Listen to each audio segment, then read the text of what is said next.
mbote na ba Congolais nyoso, mbote na mokili mobimba, mbote na ba abonné oyo ba pesa biso confiance na kati ya JM TV. Mbote na bino, mbote na ndeko nyoso oyo azolanda émission oyo, mbote na yo pe mbote na ndeko nyoso oyo azo commenter émission oyo, mbote na ndeko nyoso oyo azo like pe mbote na ndeko nyoso oyo a partager, mbote na ndeko nyoso oyo a obosana te o décrocher cloche ya notification. Matondi mingi pona bino nyoso.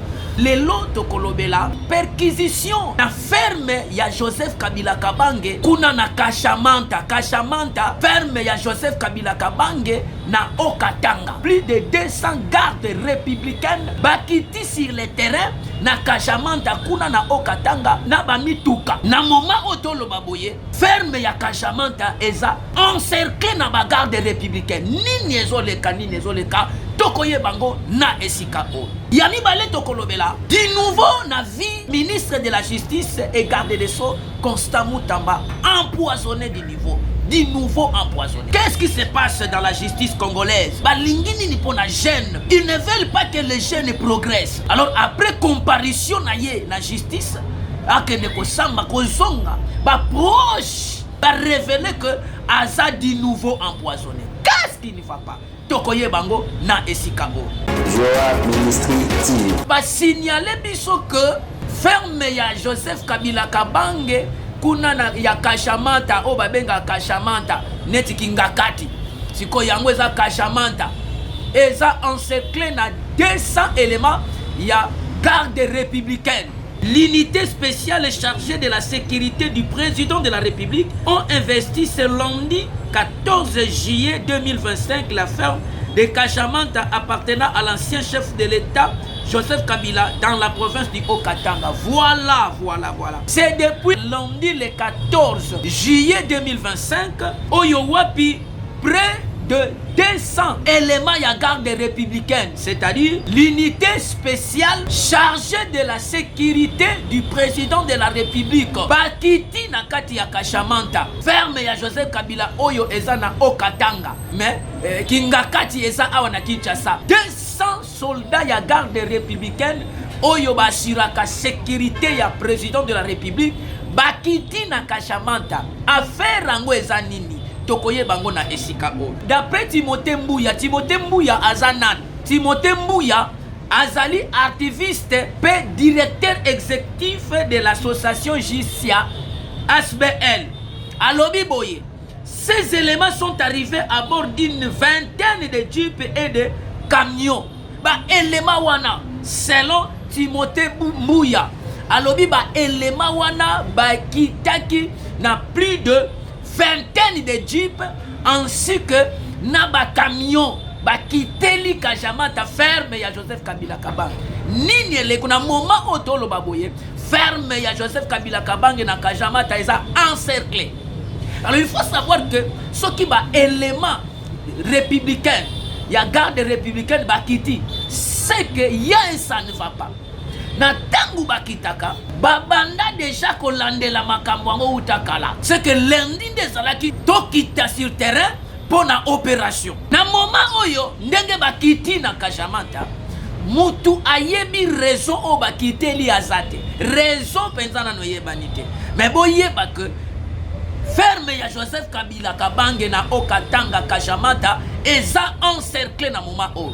Na raison nini eyebani nanu te. Eza pemba la liboso te oyo ba garde républicaine bakiti kuna na Kashamanta na Okatanga na avril bakitaka kuna. C'est que ça likambo moko boeza caché kuna na kati. Tout ce qui est caché est révélé. Nyonso ebomba me koza la révéler. Et koza la révéler. Momango yango yo. Bomona ki Congo lokola bien privé na bino. Mais Bible dit que tout ce qui est caché sera révélé. Et bomba en avril bakenda bazonga croyant que batiki bango. Mais ndenge tolo baboye lelo, ndenge tolo baboye lelo mardi. Baza déjà na Kashamanta. Perquisition ko salama. Raison bakiteli kuna nanu yebanite pour le moment. Mais pour le moment boye bake baza déjà encerclé. Urgence. toyeba que na avril service ya renseignement militaire, service national de renseignement au babengi ANR bakitaka na Kingakati pona okende ko perquisitionner ya mibale bakendaka ya mibale. Ce dernier signal de Joseph Kabila a été fait à Bukavu, chef-lieu de la province du Sud du Kivu et zone sous-occupée de rebelles, où il a mené des consultations dans la ville voisine de Goma pour le retour de la paix. Jusqu'à présent, nano yebanité. Mais Kashamanta est encerclé dans la garde républicaine. Ni eza kuna nano yebanité, mais ça déjà encerclé dans le moment où. Service ya renseignement militaire et qui t'a capambate. Service de renseignement national peut qui t'a capambate. La garde républicaine qui t'a capambate. C'est que ça ne va pas là-dedans. Mais jusqu'à présent, nanu eyebanité. Urgence ya affaire Constant Mutamba. Na moment où yoto uti ko yoka que Constant Mutamba serait empoisonné. Pona nini mboka oyo lingaka batu oyo bazo sala na bosolo te. Pona nini mboka oyo lingaka droiture te. Une fois kaka un leader atelema po acha mboka na droiture, il faut bâtir la yeba koka jambe. Un jeune comme Constant Mutamba, asali binonini. Écoutez ce que je vis ici. Depuis le week-end, les rumeurs circulent sur un probable empoisonnement de l'ancien ministre d'État de la Justice et garde des Sceaux, Constant Mutamba. Donc depuis le week-end passé, la rumeur est autambola que M. Constant Mutamba, ministre de la Justice et garde des Sceaux, Oyobako Seli Makambu qui a détourné 19 millions de dollars, il y a réhabilitation, il y a prison, a connu empoisonné Ndengenini. Qu'est-ce que vous cherchez? Vous ne voulez pas que les jeunes progressent? Vous ne voulez pas que les jeunes travaillent dans les institutions? Bolingi bol, bo vendre la institution, on a si comme ezalaki ba bien privé na bino. Comment beaucoup ko empoisonner un jeune? Et bah proche naie va confirmer que Aza à nouveau empoisonné. Pourquoi empoisonner un jeune qui est en train de combattre les antivaleurs? Antivaleurs et la justice. A même réforme la justice. Et à silisté à continuer. Mais tellement tata mibima vendre la justice par comme sango bien privé na bango moko. Dans la makambazo sala lelo boloba que non un jeune comme Constant Mutamba à l'empoisonnement. Une certaine opinion est loin de remettre en doute cette information. On regarde la faiblesse que ce jeune ministre accusé lors de sa première comparution à la Cour de cassation. Alors que l'on se reproche de la date de la deuxième audience, le 23 juillet, l'on s'interroge si le collectif de ces avocats va solliciter une prise en charge médicale avant la poursuite des audiences.